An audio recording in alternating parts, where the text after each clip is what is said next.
So the next panel discussion will be management of uncontrolled diabetes in early pregnancy, and it's my privilege to moderate this session with eminent gynecologists and also Anish Dinsa here. So we will look at both aspects, the gynecological and also the endocrine aspects of such a patient who is very common in our clinics. So this is a patient, a 30-year-old lady. She presented at 6 weeks in her first pregnancy. Her preconception BMI was 27 kg per meter square. Both her parents are diabetic, and eldest sister was diagnosed to have GDM at 25 weeks and later developed type 2 diabetes after 3 years of delivery. So she had a strong family history of diabetes. So 2 years back, at a routine health checkup, her fasting blood sugar was 115. So she was all, and HbA1c was 6%. So she was already in the pre-diabetes range. Her current tests are as follows. When she presented, her fasting plasma glucose is 150 and HbA1c is 8%. So, how is hyperglycemia in early pregnancy classified? Thank you. See, one group of patients are those patients who already have pre-existing diabetes.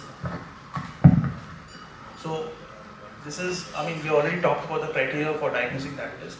So these are patients who probably are already on medications. We assume that if a patient is planning conception, they would be on insulin. So that's one group of patients. The second group of patients are those who are picked up to have gestational diabetes, but this is in the later part of the pregnancy, around 24 to 28 weeks. And then we talk about this early GDM, which I just talking about.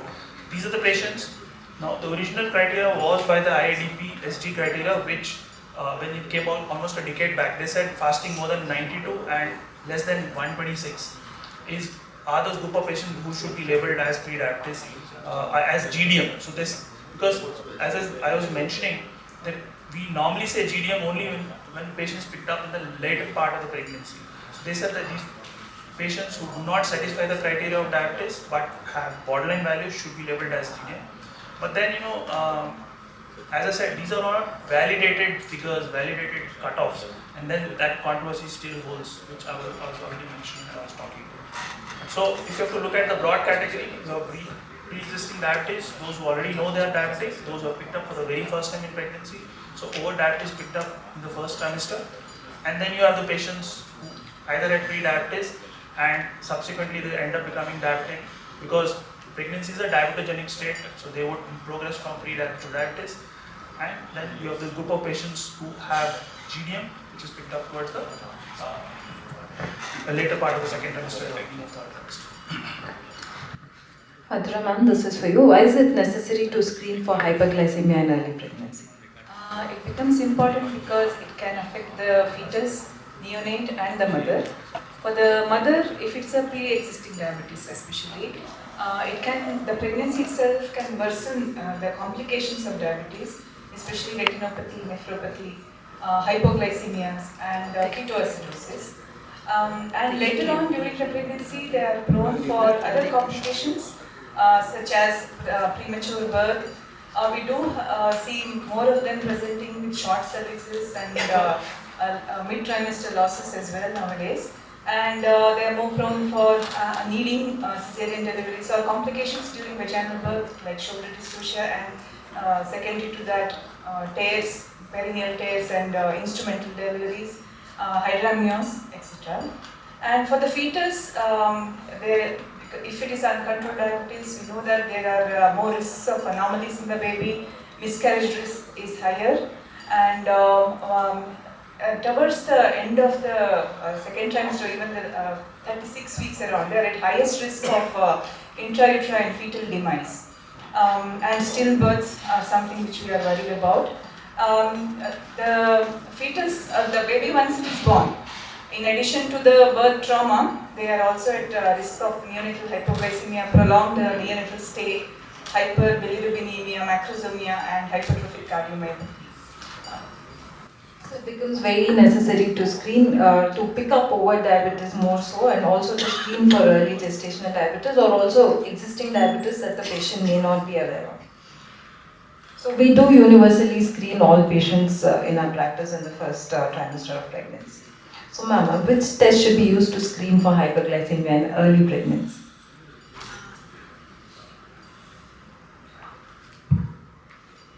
till now, till this time, I was telling about deep sea, and that was the thing all of us were following because it is patient friendly also, and it is easy for us also. And after listening to sir, I think we might have to change. So earlier we always used to recommend deep sea guideline only for screening for diabetes in pregnancy. Even GOI, Government of India also recommends. So if you don't, if it is not, then we have to follow the IAD-PSD criteria for screening, and of course it is a universal screening. And sometimes we might have to think about hemoglobin A1C also.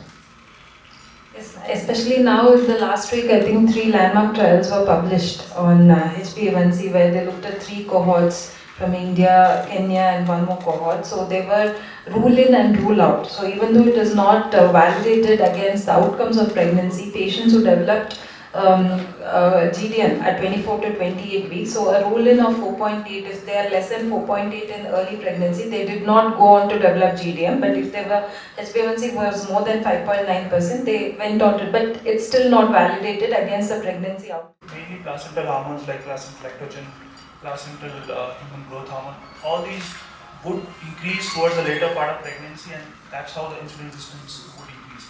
Normally insulin resistance tends to increase by about 16 to 18 weeks, and then it keeps increasing till the last part of the third trimester. As you can see from this particular figure, that in a normal person, to cope up with that increasing insulin resistance, the body or the beta cells try to produce extra amount of insulin, and that's the blue curve which you can see. That as the insulin resistance is increasing, the beta cells are able to cope up with that insulin resistance by hyperinsulinemia, and that is the way sugars are kept in a normal range. In somebody who is at high risk of diabetes or who's predisposed to land up with diabetes, those patients have some degree of beta cell dysfunction, and the beta cells are not able to cope up with that increasing insulin. That is the reason why the insulin levels don't increase. There is relative insulin deficiency, and that ends up with gestational diabetes in the last part of the pregnancy. What we have seen is patients who are already on insulin will almost double up their insulin requirements to the last part of the pregnancy. By about 16 to 18 weeks, every week the insulin requirement will increase by about 5%. And most of this increases in the, if you are giving a patient a basal bolus regimen, the basal component doesn't increase so much. It's the bolus component which increases more, because the postprandial sugars are more of an issue in patients who are pregnant. And that's the reason why we always use a higher dose towards that.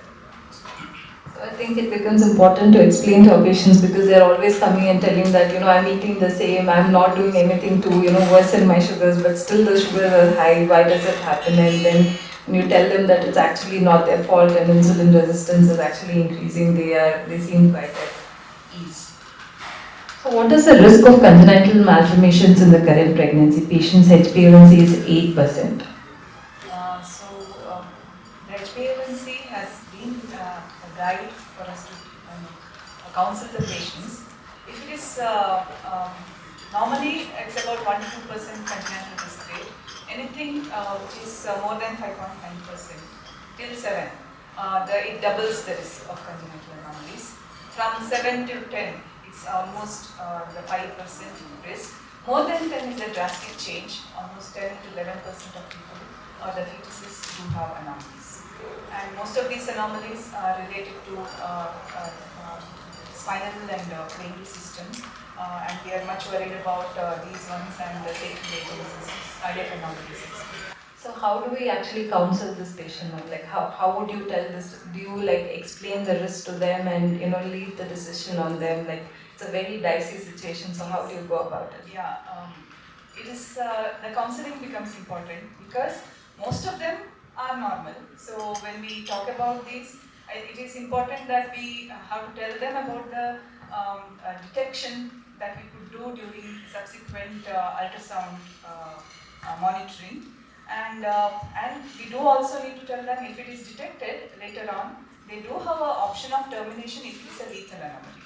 So although it is high, if especially in this lady, because she has presented early and organogenesis phase, if she starts controlling her sugars well, the risk will come down. But we have to keep a closer eye on during the 3rd trimester, 5th trimester, and the fetal echo, which is usually done around 22-23 weeks. It can be detected, and if it detected now, legally also, if a baby is having congenital anomalies which are lethal, we are permitted for termination of pregnancy till 24 weeks even.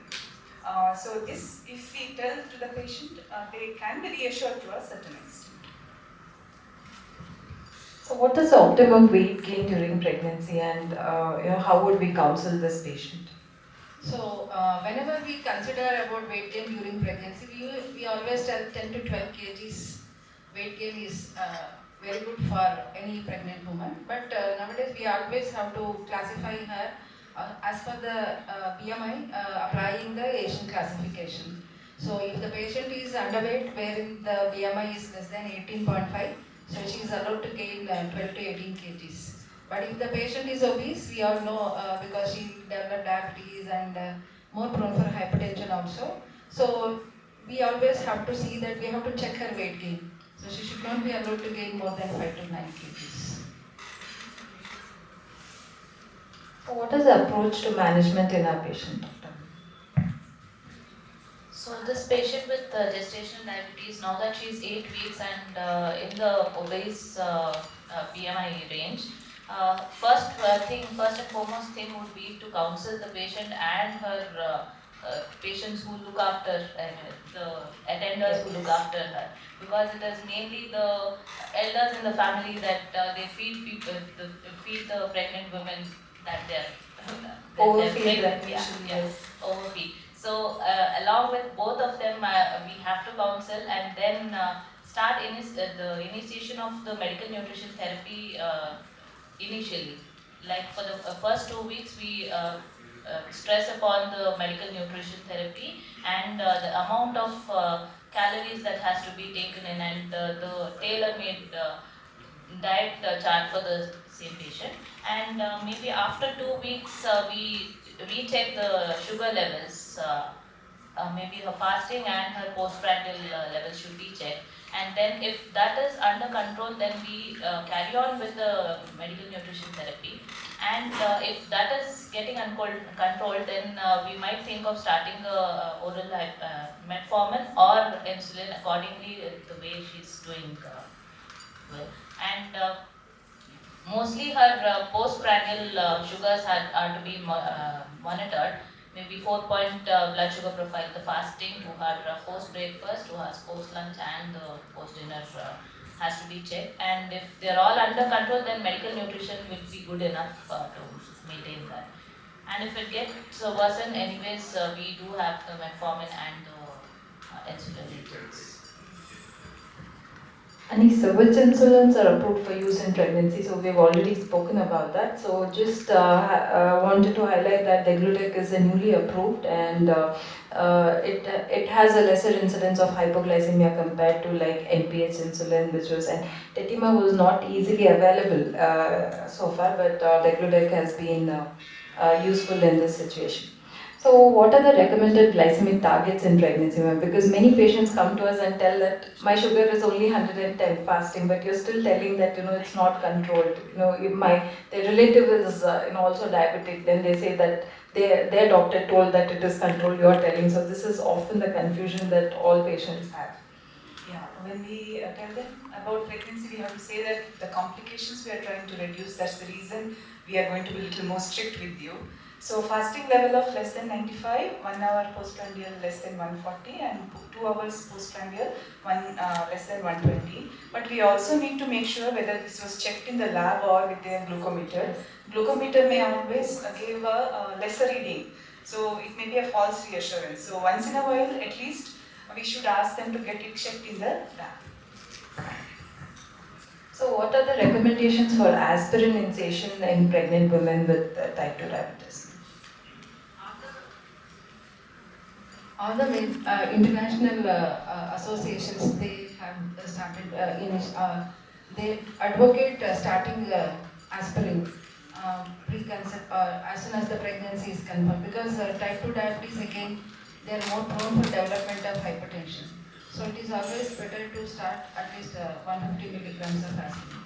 And one thing I would like to say is, today morning there was a webinar organized by Society of Maternal and Fetal Medicine of India. So they were telling, even now they are thinking of, because sir was mentioning about usage of metformin. So even there is a role of metformin also in the management of preeclampsia. So what they were telling, instead of thinking aspirin, we might have to consider metformin also for prevention of even diabetes and also as well as hypertension. And of course, there is a definite role for studying aspirin for diabetic women. That's an interesting update about metformin. So, what are the delivery considerations in pregnancies complicated by diabetes? So, they are always asking, should we go in for delivery earlier? Can we wait? Yeah, so this has to be individualized first of all, and considering all the other conditions of the patient, if the blood sugar control is very well controlled and she is on only medical nutrition therapy, then we can take her to term up to 40 weeks of gestation and then induce, maybe not above 41 weeks of gestation. If the patient is on oral hypoglycemic agents or insulin, maybe we have to consider delivering her bit earlier, maybe 1 to 2 weeks earlier. 38 to 40 weeks is what we say, and that is because maybe not because we have to avoid the complications of macrosomia, and the incidences, as Madhura ma'am said, that the intrauterine fetal demise we have to prevent it. So we have seen many intrauterine fetal demises earlier, but recently now the incidences have gone down drastically because of this control and the decision of delivering them earlier.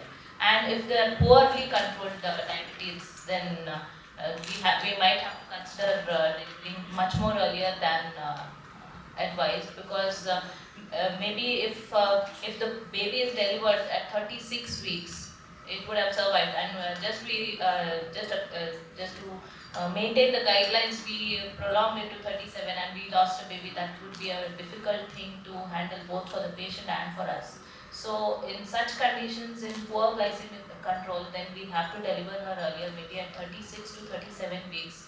And you can just ask us that like if we can deliver all of them at 37 weeks, but the thing is, the neonates are more prone for respiratory depression during after the delivery because of the gestation diabetes that has taken. So, it's largely an individualized One. So, what is the long-term outcomes for child in pregnancies complicated with type 2 diabetes? See, offspring born to a diabetic mother is at high risk of landing up with diabetes, high risk of getting into obesity, and high risk of cardiovascular disease. What has been seen is this maternal diabetic intrauterine environment is strongly associated with development of diabetes subsequently. It's like a double whammy. One, the child has a genetic risk because the mother is diabetic, that genetic risk of getting diabetes. The second is the child has been exposed to that intrauterine hyperglycemic environment, which further increases the risk. So that child has much higher risk of getting into diabetes. The second is the relationship between this intrauterine hyperglycemia and obesity subsequently. A very strong relationship has been found between prenatal exposure to maternal diabetes and increased childhood BMI. In fact, when you follow up these patients, they also land up with increased cardiovascular disease also. And again, this association between maternal diabetes, uncontrolled diabetes, and risk of cardiovascular disease in the offspring is very, very high when you follow up these patients. So, what is the advice for the mother after delivery for this? So as we heard Dr. Anish tell, there are more than 50% of them may continue to be diabetics or pre-diabetics. So it is important to advise them. Most of them think that it is still 6 weeks we see them, but we have to tell them that they have to be monitored. Once they have completed the postpartum phase, 6 to 12 weeks between that, they can have 2-hour GTT test. And even though it is normal, further on as well, they have to keep a watch on their sugars. Initially the first year more frequently, then at least yearly, they have to be watching, and the lifestyle changes we have to stress upon. In fact, many patients with GTM in their first pregnancy come back with over diabetes in their second pregnancy, and it's already like they're well into their first trimester, and then they realize the risk. So that is why I think pre-pregnancy counseling is very important. So why do you think it is important? Because if the patient is coming to us regularly before pregnancy, we can plan. Because type 2, again, all pathies will happen. Like we have to keep in mind retinopathy, vasculopathy, nephropathy, all those things. So we know that what is the control in that, and then we can tailor-made the blood sugar values, including hemoglobin A1C values. So we have to strictly tell the patient not to conceive, and we have to the counseling plays an important role here. So when we tell about all these complications which can happen to the mother, and of course more than that, if I tell them about the congenital anomalies which can happen to the fetus, wherein we cannot we cannot control the continue the pregnancy, and we might have to go for termination, then they would realize. So the pre-pregnancy counseling is very much important, and we should always see that the blood sugar is under control, and her cardia and even eyes and kidney functions are very much under control before she plans for pregnancy. So what is an ideal HbA1c before conception? As everyone are pretty good aware of all this, so it is less than 6.5% that it has to be maintained. And we do stress upon the conditions with what happens if it is not controlled, and more than 10% is usually a risk of the congenital anomalies go above 10%.